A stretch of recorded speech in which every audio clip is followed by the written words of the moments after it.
Welcome back to Court TV Live. There is no court today because of the holiday, the Juneteenth holiday.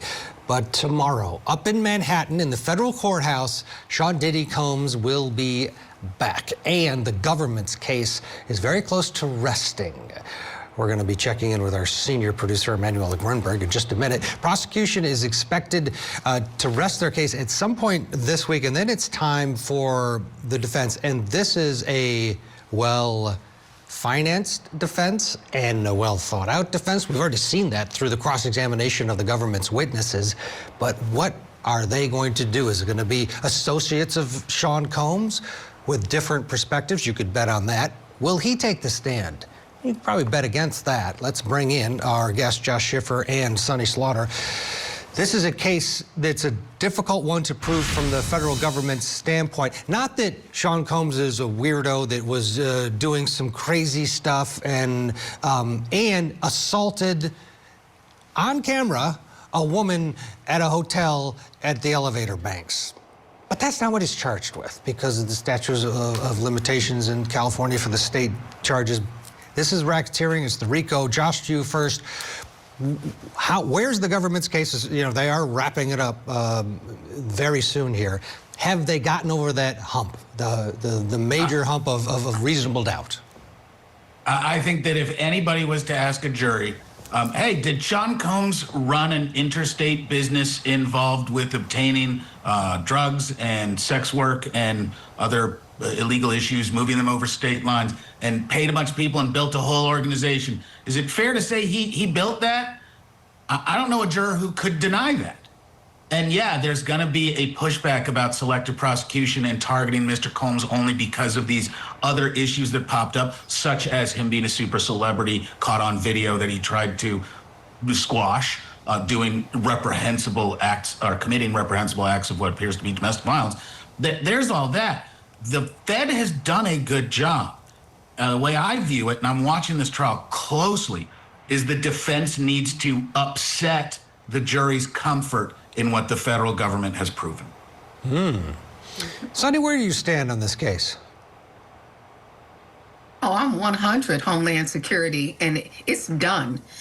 They absolutely proved their case a long time ago around the racketeering and the influence and the corruption and the organized crime.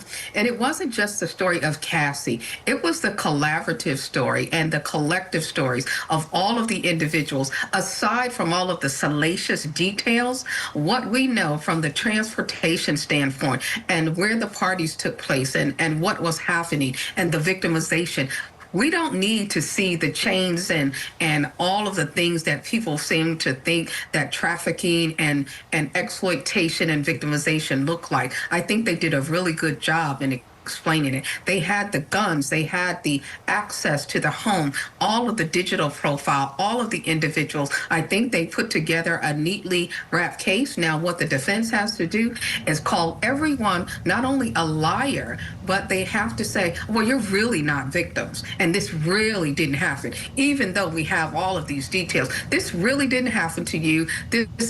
And you enjoyed it. And they have to get people in their minds and hearts to believe not only did you enjoy it, but you stayed so long, which says you enjoyed it, not that you were encapsulated in this victimization. That doesn't exist, and I don't think they can do that. Yeah, and they've already started that with their cross-examination. Josh, we're going to get back to you in just a minute, but I'm told that Emanuela Grunberg, I like when Josh has that. It's like, let me talk. He's ready. Here's Emanuela Grunberg. She's our senior producer, and she is outside of the courthouse in Manhattan and has been covering this from the beginning. Let's start here, Emanuela, with the federal government's case. Where are we now? And give us a quick recap of what they have accomplished to date.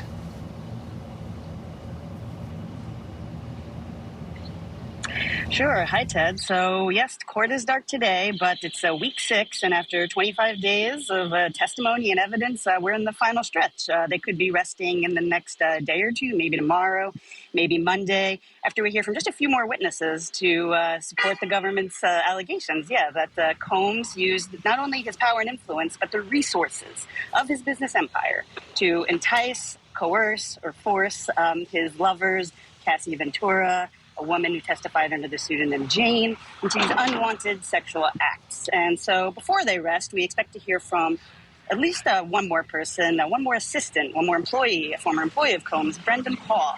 And now Paul was arrested in the same day that Combs' homes were raided in Florida and California in March 2024 on drug charges that were later dropped. But he's also been described in another former employee's lawsuit as an alleged drug mule for Diddy. So it'll be interesting to see what he has to say.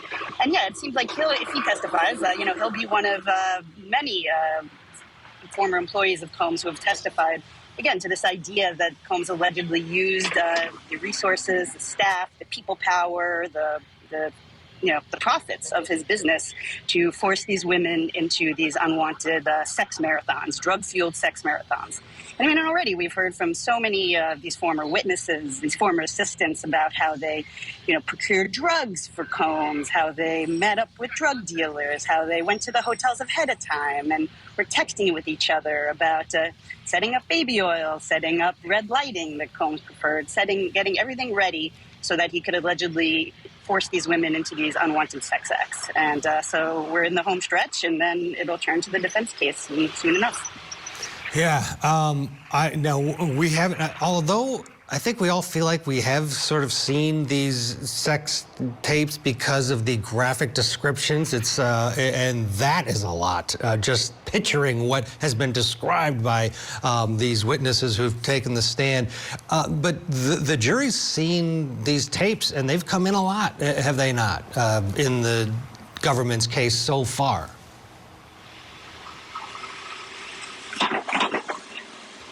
Actually, Ted, it's funny you mentioned it. It feels like we've seen them, but actually the jury really only saw the actual videos for the first time this week. When Jane and Cassie Ventura testified, they were shown just screenshots, and that was sort of to avoid basically re-traumatizing the victims as they were on the stand, the alleged victims as they were on the stand. So this was the first week in which the jury actually saw videos of the alleged freak-offs, or hotel nights as they were called. And we learned that, not only did Combs allegedly film these videos for his, sexual pleasure, we heard Jane talk about how they would have movie nights in which they would watch them if they weren't having, sex with other men. But he also, allegedly used them as blackmail, to keep them silent, to keep them going with these alleged freak-offs, hotel nights. But we really learned how they were like a constant source of preoccupation. And we heard some audio from from Cassie Ventura, talking to a friend of hers about the possibility that they would be leaked. And, just how that sent everyone into like a tailspin of like trying to find the source and like what they were going to do to him. She recorded one of these conversations with her friend of hers about this. So let's take a listen. When you saw the video, you saw me in heat doing whatever I'm doing to myself, right? This is what you're saying. No one was in the video. Or was someone in the video? Answer the video. Now you're playing games. No, I'm being honest. You just said you saw a video. No, I'm saying what my thing is with you is. No, you're playing games with me. I'm not. No, because I'll you up. So tell me the truth. I didn't see what the video. did you see? I didn't see the video. So yes, that is just one of many instances in which we heard about this preoccupation with keeping the videos secret and quiet, but also Combs allegedly threatening Jane or Ventura if they with releasing them if they didn't bend to his will. All right. We'll get a break. The prosecution is almost. What about the defense? What are they going to do? We've seen it through cross-examination a bit, but we'll preview some of their possible witnesses, their strategy ahead as we continue this morning talking about Sean Diddy Combs. Stay with us.